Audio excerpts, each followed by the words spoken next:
Have you been struggling with procrastination? Have you been doing things like checking email, social media, watching videos, surfing blogs and forums? Procrastination itself is choosing short-term benefits over long-term benefits, but it can lead to negative consequences on our physical and mental health. I ended up feeling guilt and regret at the time I wasted. I also felt overwhelmed, anxious, and stressed that the work I was supposed to do was piling up with zero progress. My friends and classmates in college felt the same way since there was always so much to balance, such as with their jobs, extracurricular activities, team sports, exams, and assignments.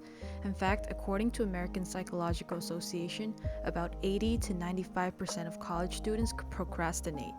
Well, at least it's comforting to know we're the majority. But how do we become the 15 to 20% of students who don't procrastinate?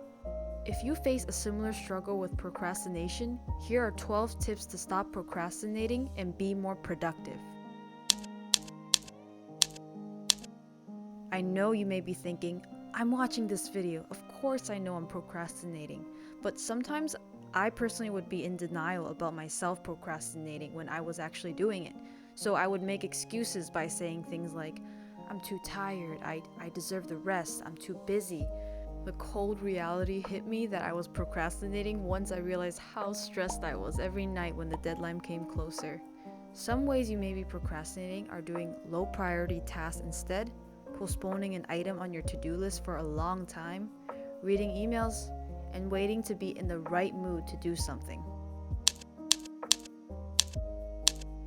Do you avoid a task because you find it boring or unpleasant? Is it because of organizational issues, poor decision making, fear of success, fear of failure, or because you're a perfectionist? Identify the problem first in order to find a solution. I'm notoriously known for being a perfectionist and really harsh on myself. This really has not been great for my sanity, but I'm trying to be satisfied with simply making at least 1% progress every day on something. You tend to be more refreshed and focused in the morning, which can make it easier to start the important tasks first. Once you get the important tasks done first, it makes the rest of the day more enjoyable. If you're interested in becoming an early riser, then you can check out my other video that I posted. Alternatively, if you're not a morning person and if you're more alert and awake during other times of the day, you can choose to do the important tasks during those times instead. The concept of activation energy is you're more likely to continue something when it's started. Set a timer for a short period of time, but just enough for you to get a task done. During that time, close all distractions and commit to the task at hand. This one is an obvious one. We all know technology can be a great distraction. Avoid distractions like social media, emails, and TV. Don't multitask as well. It interferes with your focus and does nothing for productivity. Schedule shorter chunks for focus work. Avoid making focus sessions too long on your calendar. Work in 90-minute intervals and take a short 2 to 5 minute break after each focus session. During your break, you can listen to music, take a walk, or just close and relax your eyes. Pile of work can look overwhelming at first, so break down the big project into specific smaller tasks for your to-do list.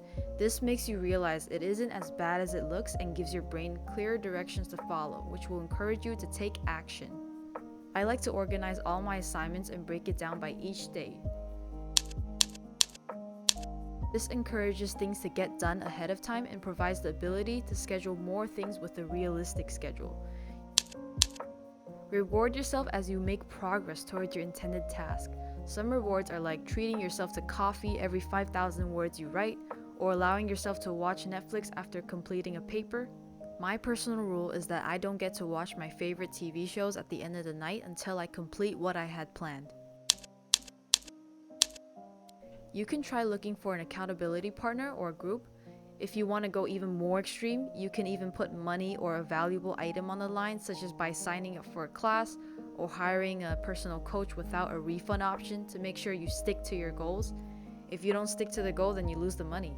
I personally have a friend who has put money on the line by paying $5 for every day she procrastinates.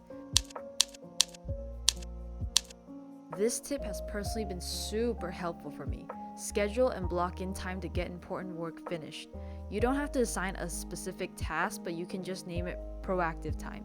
Schedule similar tasks together so it gives you more free time for your important work as well. Studies have shown that self-forgiveness can increase positive feelings and encourage less procrastination in the future. Change your negative self-talk by replacing it with realistic thoughts. For example, instead of saying, "Why can't I get things done like everyone else?" say, "I'm struggling with procrastination right now, but I'm making progress to stopping that." Don't be too harsh on yourself and just keep taking action towards overcoming procrastination. I used to put myself down a lot and be extremely harsh on myself for not getting things done as I intended, but once I changed the way I talked to myself, I began to be more accepting and forgiving, which was encouraging towards my progress. Overcoming procrastination is definitely no easy task, especially when there's so many distractions and temptations that demand our attention instead. But having the self-discipline to focus on a single task can be so rewarding, as it leads you closer to your goals in life, and you're likely to end up feeling less overwhelmed and stressed.